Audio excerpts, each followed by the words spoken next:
안녕하십니까. 5분 인문학의 신동열입니다. 오늘은 그 첫 번째 시간으로 코로나가 깨우쳐주는 것들이라는 주제로 생각을 나눠보도록 하겠습니다. 페스트는 프랑스 실존주의 작가 알베르 까미가 1947년에 펴낸 장편 소설입니다. 흑사병으로도 불리며 14세기 중반 전 유럽을 휩쓸었던 페스트가 소재죠. 그 책에는 다음과 같은 구절이 있습니다. 세균은 결코 죽지 않는다. 안방이나 지하실, 가방 등에 참을성 있게 기다리다 불행과 교훈을 주기 위해 반드시 다시 나타난다. 그렇습니다. 불행과 교훈. 우리 인류는 지난 1년 반 동안 바이러스의 재행이 얼마나 참혹한지를 매일매일 온몸으로 느끼고 있습니다. 그러면 교훈은 무엇일까요? 아마 이 코로나는 인간을 겨냥한 자연의 경고인지도 모릅니다. 만물의 영장이라는 완장을 두른 채 거만하고 오만한 인간에게 좀 겸손하고 낮아져라 라고 하는 경고성 메시지로 읽힐 수 있다는 것이죠. 하지만 제 생각에는 이번 코로나가 우리에게 깨우쳐주는 것은 인간이 나 홀로 존재하는 게 아니라 우리라고 하는 공동체로 존재한다는 사실을 다시 새삼 일깨워주는 것이 아닌가 하는 생각을 하게 됩니다. 현대판 고전이라고 불리는 책이 리처드 도킨스의 이기적 유전자입니다. 그 책의 골자는 이렇습니다. 인간의 유전자는 이기적이다. 그것도 아주 이기적이다. 그리고 개인 간의 경쟁에 있어서는 이기적 유전자가 강한 사람일수록 앞서는 확률이 높다. 하지만 이 지구의 우월적 종족의 특징은 무엇인가? 그것은 종족의 일원이 위기에 처했을 때 그 종족을 구하려고 자기를 희생하는 이타심이 발현된다는 것입니다. 이 구절에서 왜 우리 인간이 위대하게 이 지구의 우월적 종족인지를 깨달을 수 있을 것 같습니다. 현명한 자는 겪지 않고도 깨닫고 보통 사람은 겪고 나서 깨닫고 어리석은 자는 겪고도 깨닫지 못한다는 말이 있습니다. 우리가 다 현자일 수는 없습니다. 하지만 우리가 지금 코로나를 겪으면서 깨닫고 있는 우리라고 하는 이 소중한 가치를 가슴에 깊게 새긴다면 이 코로나와의 전쟁도 멀지 않아 끝이 날 것이라 믿습니다. 가시덤불을 해치고 나오면 사방이 온통 초원이라고 했습니다. 우리가 마스크를 벗고 활짝 웃으며 초원을 걷게 되는 그날을 고대해 봅니다. 5분 인문학 신동열이었습니다.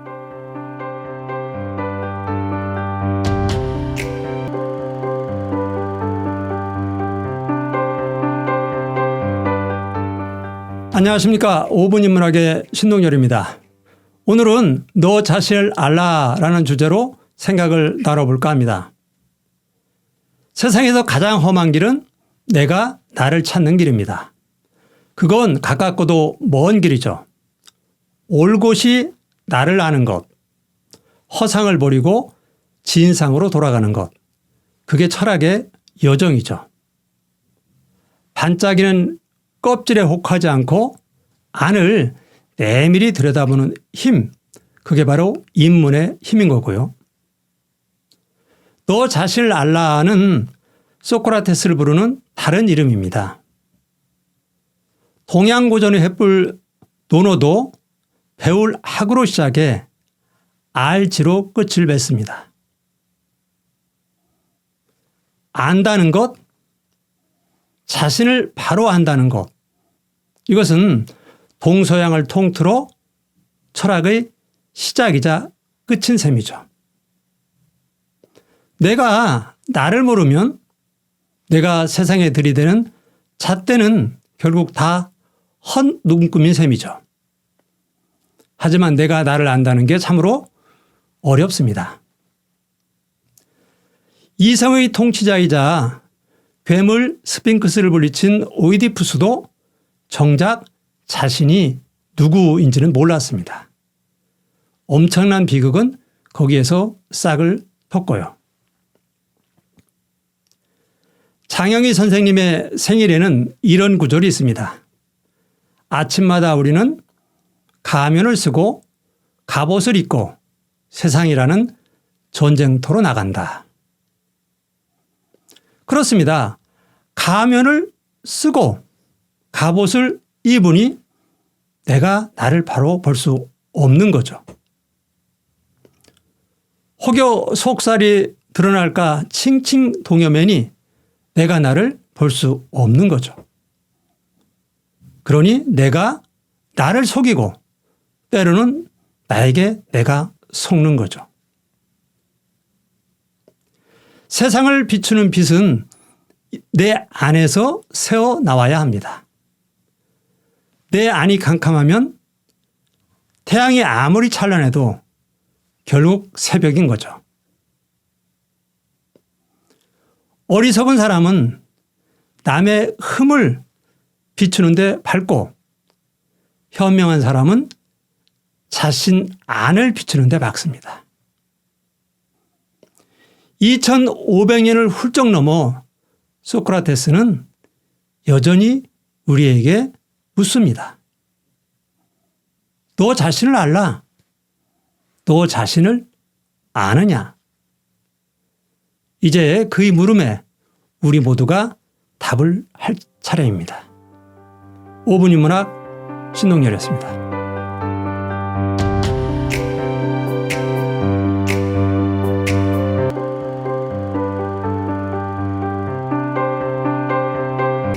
안녕하십니까. 5분 인문학의 신동열입니다. 오늘은 발은 어디쯤 있는가라는 주제로 생각을 좀 나눠볼까 합니다. 구두소는 성가의 용어로 말로만 돌을 깨우치는 것을 뜻합니다. 입은 여기로 가고 발은 저기로 가라는 것을 이루는 것이죠. 예나 지금이나 세상은 공허한 말들이 허공에 떠돕니다. 체코의 시인이자 소설가 밀란 쿤다라의 장편 소설 참을 수 없는 존재의 가벼움에서 연상되듯이 예나 지금이나 입은 대부분 가벼웠습니다. 소크라테스는 법정에서 목숨을 구걸할 수도 있었지만 기꺼이 죽음을 택했습니다. 그것은 진실과 암, 행함이 오롯이 일치하는 지행합일의 순간이죠. 플라톤은 그의 스승 소크라테스의 최후 법정 진술을 담은 소크라테스의 변명에서 진리와 목숨을 바꾸지 않으려는 소크라테스의 의연함을 생생히 묘사하고 있습니다. 소크라테스의 말입니다. 여러분 중에서 저에게 이런 말을 하실 분이 있을지도 모릅니다. 소크라테스, 당신은 이곳을 떠나 좀 조용히 살 수는 없겠소. 하지만 저는 그럴 수 없습니다. 제가 침묵하는 건 신에 대한 모독이므로 제가 조용히 살 수는 없습니다. 소크라테스의 죽음은 진실과 암, 행함이 오롯이 일치해야 한다는 것을 우리에게 다시 깨우쳐 주는 것이죠. 이 세상에는 선동군, 훈수꾼은 넘쳐납니다. 하지만 실천가는 턱없이 부족하죠. 공자는 군자의 말솜씨가 어눌한 듯한 것은 언변이 부족했어도 뜻이 모자라서도 아니고 행함이 말을 따르지 못할까, 그것을 염려하기 때문이다 라고 했습니다. 실행에 빠진 앓은 세상의 주목을 끄는 거칠애일 뿐이죠. 위대한 스승가들은 몸으로 가르쳤습니다. 석가는 불경보다 스스로 행함으로 중생을 깨우쳤고, 예수는 예배당보다 장터에서 몸소 사랑을 실천하셨습니다. 우리가 삶을 밝히고 세상에 이치를 들추고 삶과 죽음의 원리를 깨닫는다 해도 내게 행함이 빠지면 공허한 사유일 뿐입니다. 여러분의 입과 발 사이 거리는 얼마쯤 되시는지요? 저도 오늘 그 길이를 한번 가늠해 봐야겠습니다. 5분 인문학 신동열이었습니다.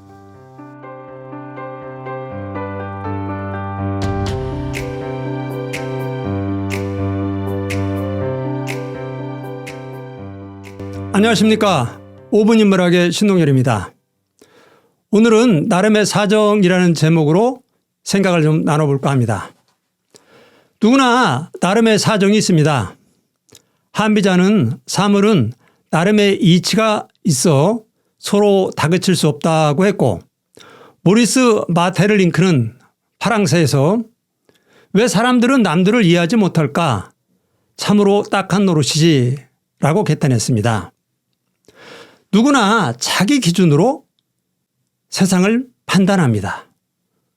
우뚝 솟은 소나무는 한치 한치 힘겹게 담장을 기어오르는 담쟁이의 심정을 헤아리지 못하고, 황새는 뱁새의 종종걸음을 이해하기 어렵습니다. 나를 알아달라고 목을 빼면서도 남을 헤아리는 데는 인색하고, 나의 사정을 호소하면서도 남의 사정은 변명점으로 치부하는 게 인지상정입니다. 반바퀴만 돌리면 왼쪽이 오른쪽이 되고 오른쪽이 왼쪽이 되는 이치를 모르고 말이죠. 우리는 다 나름의 얘기를 내 안에 담고 있습니다. 슬픈 얘기, 행복한 얘기, 감추고 싶은 얘기, 그 모든 얘기가 각자의 이 마음 안에 있는 거죠. 그러니까 존재는 다의적입니다. 나는 여러 가지 이유로 존재하는 거죠.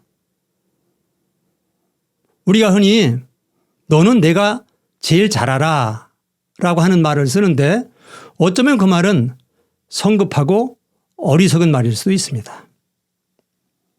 우리는 늘 근사치로 이해합니다.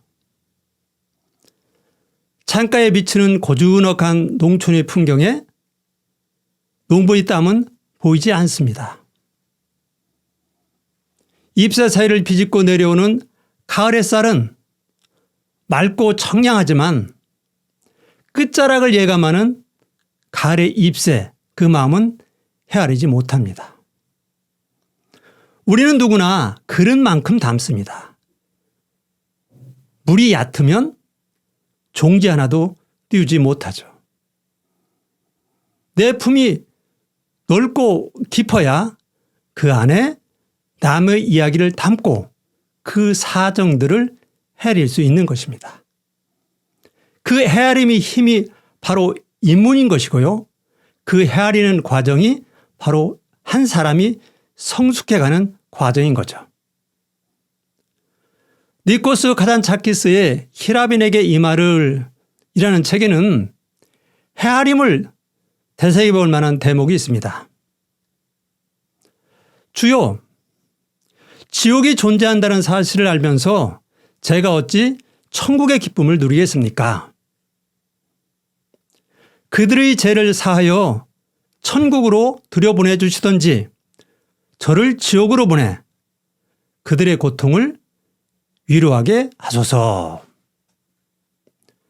저도 오늘 이 문구의 의미를 다시 한번 새겨봐야겠습니다. 5분 인문학 신동엽이었습니다.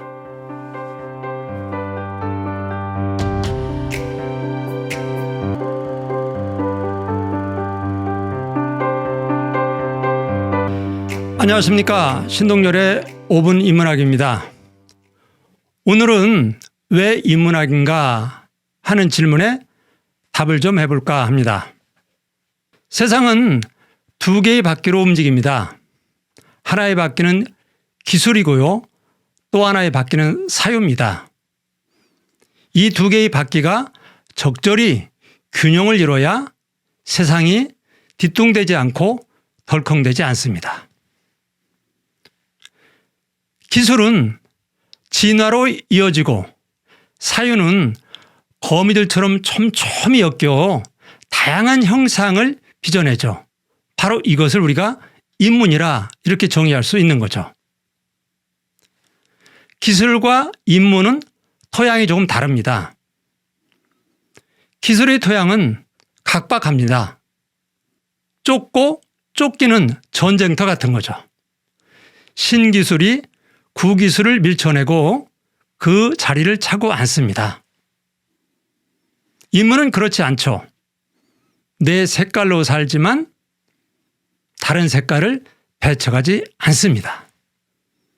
베토벤이 바흐를 몰아내지 않고 칸트가 소크라테스를 몰아내지 않고 해밍웨이가 단테를 쫓아내지 않는 거죠. 그러니 세상은 빨주노초 파남보 무지개 빛깔인 거죠. 그런 점에서 인문은 그 토양이 넉넉하고 풍성합니다. 우리는 누구나 풍족한 삶을 꿈꿉니다. 그 풍족은 수치화되죠. 아파트 몇 평, 통장 잔액 얼마 이런 것들이 바로 풍족을 재는 잣대들이죠. 하지만 풍성은 그 풍족 위에 새로운 가치들이 얹혀져야 합니다. 사유, 배려, 공감, 지혜 이런 것들이 두루 어우러져야 풍족한 삶이 풍성한 삶으로 가는 거죠. 근육이 좋은 사람은 어떤 옷을 입어도 요새 말로 핏이 납니다. 사유도 마찬가지입니다. 사유도 나름의 빛, 즉 사유의 아우라가 있습니다. 이 시대에 인문이 필요한 것은 우리가 풍족을 넘어서 풍성한 삶으로 가야 되기 때문입니다. 또 이 세상이 인문이라는 하는 한 바퀴로만 덜컹대지 않고 사유와 잘 조화를 이루어 소리 없이 굴러가야 하기 때문입니다. 5분 인문학 신동열이었습니다.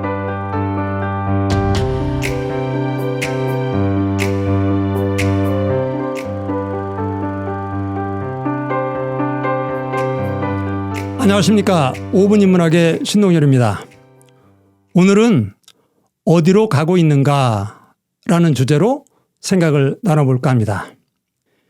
영려 과객, 세상은 여관과 같고 인생은 나그네와 같다고 했습니다. 삶은 여정입니다. 늘 어디론가 향하고 어디론가 가고 있는 진행형이죠. 마르틴 부버는 오스트리아에서 태어나서 주로 독일에서 활동한 철학자입니다. 그의 책에는 이런 내용이 있습니다. 어느 랍비가 누명을 써서 감옥에 갇혔습니다. 그런데 그 랍비를 감시하던 간수가 억울한 누명을 쓰고 옥에 왔는데도 낯빛 하나 바뀌지 않는 그의 의연함에 감동을 받아 어느 날 물었습니다. 선생님, 성경에는 하나님께서 아담아, 너는 지금 어디 있느냐? 라고 물으셨다는 구절이 있는데 우리 현대인들은 이걸 어떻게 해석해야 됩니까? 랍비가 답했습니다. 하나님께서는 우리 한 사람에게 너는 어디 있느냐 물으십니다. 그래, 내가 지금까지 몇 해, 몇 달, 며칠을 살아왔는데 너는 지금 어디에 있느냐? 이걸 물으시는 겁니다.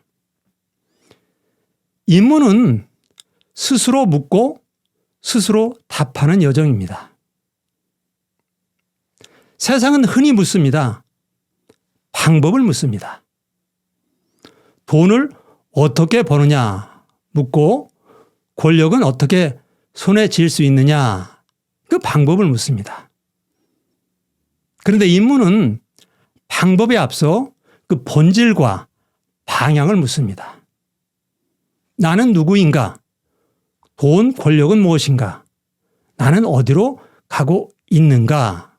이걸 묻는 거죠. 미국의 경영학자 피터 드러커는 사다리를 삐뚤어 놓고 그 길을 서둘러 올라가는 것이 가장 위험하다고 했습니다. 잘못된 길을 서둘러 가는 것이 가장 위험한 거죠. 우리는 우리 스스로에게 가끔 물어봐야 됩니다. 지금 나는 어디로 가고 있는가? 내가 서 있는 위치는 어디인가? 그래 내가 40, 50, 60을 살아왔는데 지금 걷는 방향이 걷는 속도가 나에 맞는 것인가? 이런 생각을 하고 주변을 자주 둘러봐야 내가 바른 길에서 어긋나는 일이 적어집니다. 말씀드린 것처럼 인문은 스스로 묻고 스스로 답을 내는 길이라고 했습니다. 이제 하나님께서 던져주신 그 물음, 너는 지금 어디 있느냐? 이것을 내가 나에게 묻고 내가 답을 할 차례입니다. 그래 너는 어디 있느냐? 그래 너는 지금 어디로 가고 있느냐? 저도 오늘 이 물음에 대답을 한번 고민해 봐야겠습니다. 5분 인문학 신동열이었습니다.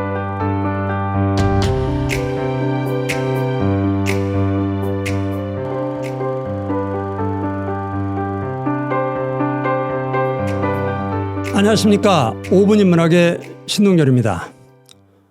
오늘은 꿈은 꾸는가 라는 주제로 생각을 좀 나눠볼까 합니다.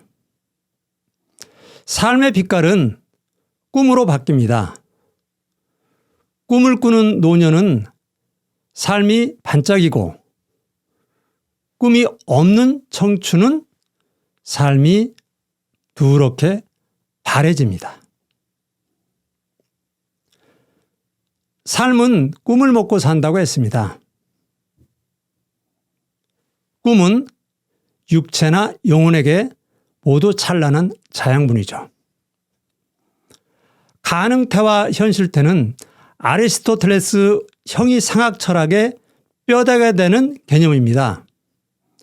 가능태는 무언가 될 수 있는 가능성, 즉 씨앗이죠. 통나무는 땔감의 가능태, 의자의 가능태, 궁궐 기둥의 가능태가 됩니다. 반면에 땔감, 의자, 궁궐 기둥은 통나무의 현실태가 되는 거죠. 누구나 우리 안에 가능태를 담고 있습니다. 다양한 씨앗을 우리 안에 품고 있는 거죠. 다만 누구는 그 씨앗에 물을 주고 햇볕을 쬐어주고 바람을 막아줘서 씨앗에 예쁜 싹을 틔우고 꽃을 피우고 열매를 맺게 하지만 누구는 그 씨앗을 방치해서 쪼그라들고 말라 죽게 만드는 거죠. 꿈은 또 싹은 저절로 자라지 않습니다. 나이가 들수록 쪼그라드는 게 인간의 꿈이기도 하죠. 프랑스 소설가 앙드레 말로는 오랫동안 꿈을 그리면 그 꿈을 닮아간다고 했습니다. 깊게 품으면 닮습니다. 자식이 부모를 닮는 이치와 마찬가지죠. 깊게 들춰보이지 않으면 보이지 않습니다. 내 안에 있는 씨앗도 내가 내밀히 들춰보지 않으면 보이지 않습니다. 그런데 우리 안에 있는 씨앗은 눈치가 빠릅니다. 나를 품고 있는 주인이 나를 얼마나 기이 여기는지 귀신처럼 알아챕니다. 파울로 코엘로의 연금술사는 제목부터 흥미롭습니다. 연금술을 비유적으로 설명드리면 내 안에 있는 가능태, 즉 씨앗을 꺼내서 각자의 삶에 맞는 자기 빛으로 찬란한 현실태를 만들어내는 것, 그게 바로 연금술이라는 거죠. 그러니까 내 안에 씨앗에 물을 줘서 싹을 틔워서 열매를 맺고 꽃을 피우고 하는 것은 그 일을 맡고 있는 각자가 바로 연금술사인 거죠.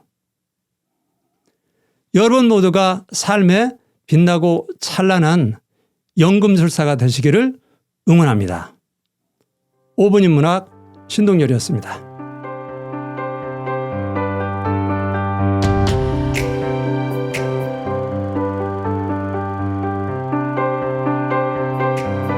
안녕하십니까. 5분 인문학의 신동열입니다. 오늘은 친구는 누구인가 라는 주제로 생각을 좀 나눠볼까 합니다. 시간관리 7가지의 법칙 저자 짐노는 당신이 자주 만나는 5사람이 평균이 바로 당신의 키다 라고 했습니다. 나는 친구로 정의되고 친구는 나로 정의됩니다. 그러니까 친구는 또 다른 나인 셈이죠. 당신의 친구를 보여달라. 그러면 내가 당신이 누군지를 말해주겠다라고 하는 말은 결코 허언이 아닌 겁니다. 정호성 시인의 내게 힘이 되어준 한마디에는 이런 구절이 있습니다. 친구 셋은 불가능하고 친구 둘은 너무 많고 친구 하나면 족하다. 연잎은 자기가 감당할 만한 물방울만 담고 있다가 그 이상이 되면 아낌없이 비워버린다. 친구의 과부하로 마음의 상처를 입고 길을 헤매는 현대인들이 한번 되새겨볼 만한 구절이 아닌가 생각됩니다. 공자는 사귀어서 도움이 되는 친구, 즉 익자삼으로 정직한 벗, 성실한 벗, 견문이 넓은 법을 뽑았습니다. 반면에 사귀어서 대래 해가 되는, 즉 손자삼으로 아첨하는 법, 허세 부리는 벗, 얼굴빛을 바꾸는 벗을 지목했죠. 그리고 공자는 참된 친구 관계를 책선지후라는 4글자로 정의했습니다. 친구의 잘못을 따뜻한 마음으로, 진심된 마음으로 나무라고 꾸짖는 친구, 그런 관계가 참된 친구라는 거죠. 많을수록 좋다고 하는 다다익선은 친구의 관계에서 때로는 이익이 되는 말이기도 하지만 해가 되는 말이기도 합니다. 친구는 숫자보다는 그 안에 담긴 진심이라고 하는 내용이 훨씬 더 중요한 관계이기 때문입니다. 여러분에게는 한 명이면 족한 그런 친구가 있습니까? 아니면 여러분이 누군가에게 한 명이면 족한 그런 친구가 되어주고는 있습니까? 저도 오늘 제 친구의 관계를 두루두루 한번 살펴봐야겠습니다. 5분 인문학 신동열이었습니다.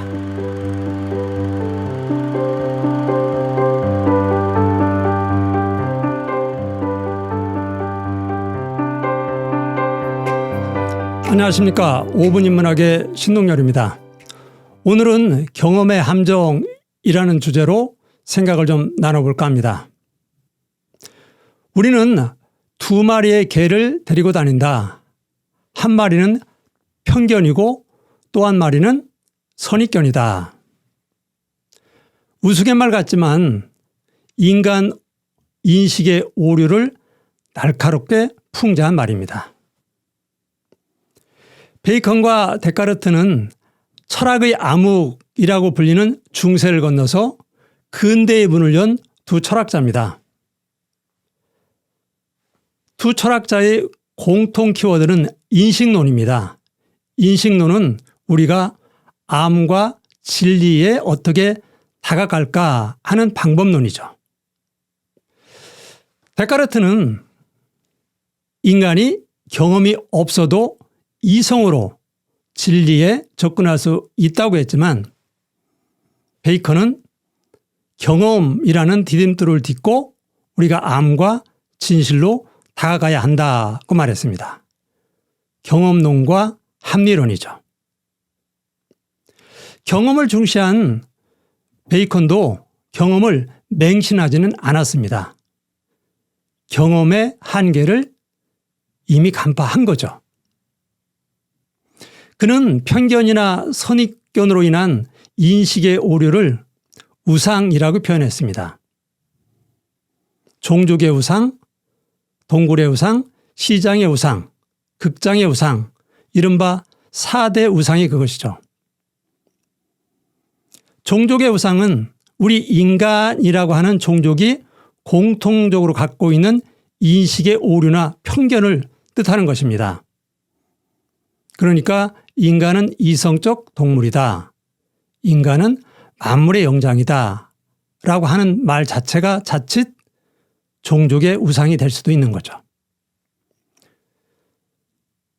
누구나 교육이나 환경 또는 모순된 언어, 혼란스러운 언어들, 이즘, 전통, 사상, 법, 제도 등에 따라서 인식에 차이가 있습니다. 소고기를 좋아하는 사람도 있고 소를 우상시하는 사람도 있죠. 현상은 하나지만 그 현상을 바라보는 해석은 다양합니다. 경험도 마찬가지죠. 하나의 경험이라 하더라도 그것을 바라보는 시각에 따라서 해석이나 의미가 달라지죠. 또 같은 경험도 시대에 따라서 해석이나 의미가 달라지는 거고요. 그런 의미에서 자기 스스로의 경험 몇 개만으로 세상을 재단하려고 하면은 자칫 어긋나고 오류가 많이 생기는 법이죠.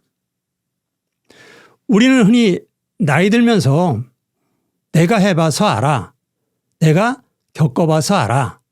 내가 당해봐서 알아. 라고 하면서 세상을 보는 잣대에 경험을 들이대는 경우가 많습니다. 하지만 거기에 오류가 많은 거죠. 우리가 경험 몇 개로 세상을 보려 하면은 마치 우물 안의 개구리가 대롱으로 하늘을 보면서 세상을 논하는 우를 범할 수도 있습니다. 혹시 저도 몇 개의 경험으로 세상을 보고 있는 것은 아닌지 한번 되돌아봐야겠습니다. 5분 인문학 신동열이었습니다.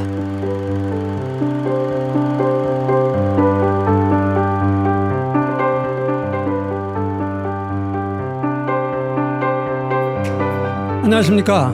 5분 인문학의 신동열입니다. 오늘은 마음의 독이라는 주제로 생각을 나눠볼까 합니다. 우리의 마음은 넓고도 좁습니다.